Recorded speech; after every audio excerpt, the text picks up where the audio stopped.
This case sets a new personal record for our firm. 2 weeks of working on it, filing it, no RFE, immediate approval. And it was a very difficult case too. A staff engineer at a startup getting his EB1A green card for the entire family. I'm gonna walk you through the play-by-play on how we did it. Let's go. Hi everyone, my name is Joseph. I'm the managing partner here at Zahn Associates, where we solve legal problems with creative solutions. The legal problem with this case is actually not the whole EB1A process.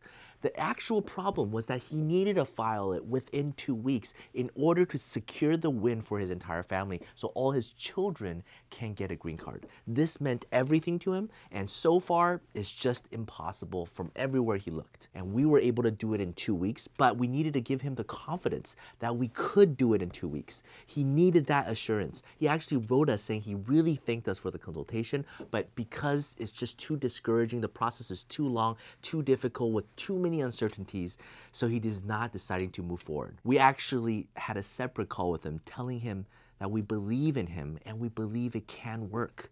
And he trusted us. We worked together for 2 weeks. We assembled multiple teams on this one case, filed it, and the case was approved. Let me tell you about what happened. So our client was an engineer working at a startup dealing with things like machine learning and automatic driving, things of that nature. It's a pretty big name startup, but he was only there for a month. Prior to joining this startup, he worked at one of those big companies, Microsoft, Apple, Intel, Oracle, things like that. He worked there for like 15 years. As a staff engineer, rising up in the ranks, and so he oversaw a lot of products, and he had a lot of patents under his name. But how do you prove you're extraordinary? You're just one small engineer, part of this giant machine that's part of the S&P 500. What makes you so special that you deserve a green card? So that's always the difficult thing about engineers working at big companies. Yes, they have a pretty high salary compared to most normal people, but then you can't compare to most normal people. If you want to claim high salary, you need to compare with your peers, and every engineer in Silicon Valley and other places are all getting a high salary, so you're not that special. And then how can you claim a product is yours, your contribution? An iPhone comes out, there's like a million different patents that made that possible. Your name is on one of them, but is it really that important? So it's so hard to make these arguments, and we had 2 weeks to do it. That's why we needed multiple teams to work on it simultaneously in order to get it done within 2 weeks. The first team focused on what is he going to do in the US. We don't have time to start a business, to write out a business plan because we only had 2 weeks. So we banked on how much the US needed his expertise. We pretty much took the playbook of NIW, National Interest Waiver, and we just brought it to doing an EB1A case. I love doing that, right? Taking one thing and using it for another. And so in national interest waiver arguments, we argue that the nation needs this. It's a critical need in the US. We need machine learning. We need automatic driving. We need all these things. And all these different companies has all these job postings that's looking for this type of talent. And again, he has over 20 years experience at this high level position, not a C-level position, but at a high level engineering position. And he had all this experience and all this patents under his name. So for sure, he is going to be able to join one of these companies and make America great. That is essentially the argument we had to work with. We had 2 weeks to research everything that US needs. He was able to reach out to different recruiters, and we were able to get the email exchanges. We put everything together to prove that he is going to be of use in the US. Believe it. The second thing we had to prove was, how was he extraordinary, right? I mean, again, as an engineer, you graduated, you have a PhD, you have a lot of patents, but don't most engineers have patents? That's part of their job description. USCIS loves challenging engineers on that.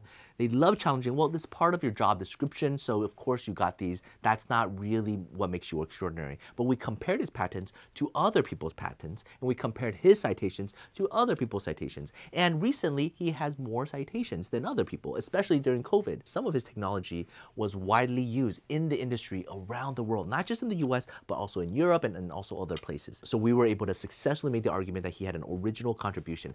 This was arguably the easiest part of his entire case. The hard part about doing this was that he had so many patents and we had to dig through every single one and include everything. But again, this was his star witness. This is one thing that made him great. The second thing that we argue was that he played a leading and critical role at a distinguished organization. Well, is he leading and critical? He is an engineer, he's staff engineer, he's a principal engineer, but that's still not C-level, right? That's not chief operating officer, that's not chief executive officer, right? That's not even the vice president, right? That's not general manager. It's not these top level positions. It's a couple tiers underneath that.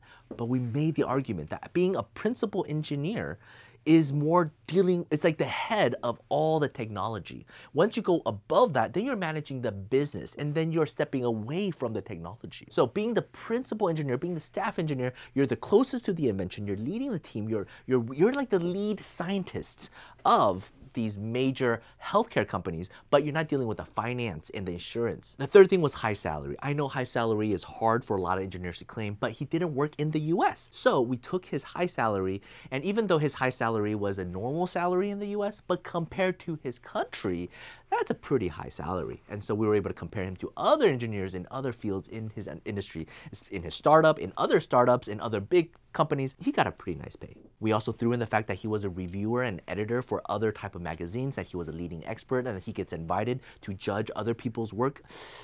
But it was weak because there weren't that many, but still, we had to throw it in there because we need more than 3. Well, we wanted to have more than 3 because it was so critical that we get this case approved in such a short amount of time. In planning out this entire case, we were very much like a project managing company. We had multiple teams that had to work with each other simultaneously, all in this office. Every morning we get together and we plan out exactly what was the update from the previous day and what does everybody need to work on. What are the research that one team is finding? They need to share that with the other team because everything needs to be seamlessly connected. What was his original contribution and how does that lead to what is he going to do in the US? What does the US need? If the US needs it, does he have a patent that actually solves that problem? Maybe it's not activated now, but it could be. So we had to make all these different links. What did he judge? Is it related to what the problem is in the US? Because in this case, we couldn't get any recommendations from his company at the startup or at the previous companies because it was highly sensitive and highly classified, and he is a national treasure, arguably, for those companies overseas. So if he comes to the US and he switched to a competitor, that would be a bad news. We had to prepare everything, we had to tread very lightly.